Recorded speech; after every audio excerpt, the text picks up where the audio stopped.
दीपावली इस दिन घर के द्वार पर तेरस दीप जलाए जाने की प्रथा है। धनतेरस दो शब्दों से मिलकर बना, पहला धन और दूसरा तेरस, जिसका अर्थ होता है धन का 13 गुना। शास्त्रों में वर्णित कथाओं के अनुसार समुद्र मंथन के दौरान जब भगवान धन्वंतरि कलश लेकर प्रकट हुए थे तो उस तिथि को धनतेरस थी और उसके 2 दिन बाद माता लक्ष्मी प्रकट हुई थी। भगवान धन्वंतरि को विष्णु भगवान का अंश माना जाता है और इन्होंने ही पूरी दुनिया में चिकित्सा विज्ञान का प्रचार और प्रसार किया। भगवान धन्वंतरि के बाद माता लक्ष्मी 2 दिन बाद समुद्र से निकली थी, इसलिए उस दिन दीपावली का पर्व मनाया जाता है और इसकी पूजा अर्चना से आरोग्य सुख की प्राप्ति होती है। धनतेरस की एक पौराणिक कथा भी है कि एक बार मृत्यु के देवता यमराज ने यमदूतों से प्रश्न किया कि क्या कभी मनुष्य के प्राण लेने में तुमको कभी किसी पर दया आती है। यमदूतों ने कहा कि नहीं महाराज, हम तो केवल आपके दिए हुए निर्देशों का पालन करते हैं। फिर यमराज ने कहा कि बेझिझक होकर बताओ कि क्या कभी मनुष्य के प्राण लेने में दया आई है।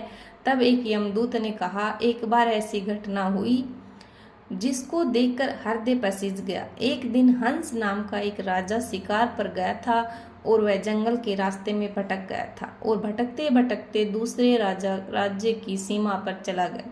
वहां एक हेमा नाम का शासक था। उसने पड़ोस के राजा का आदर सत्कार किया। उसी दिन राजा की पत्नी ने एक पुत्र को जन्म भी दिया।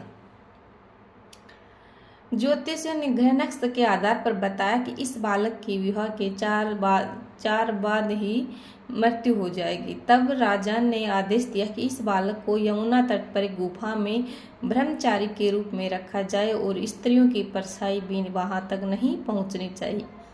लेकिन विधि के विधान को कुछ और ही मंजूर था। संयोगवश राजा हंस की पुत्री यमुना तट पर चली गई और वहां राजा के पुत्र को देखा। दोनों ने गंधर्व विवाह कर लिया। विवाह के 4 दिन बाद ही राजा के पुत्र की मृत्यु हो गई।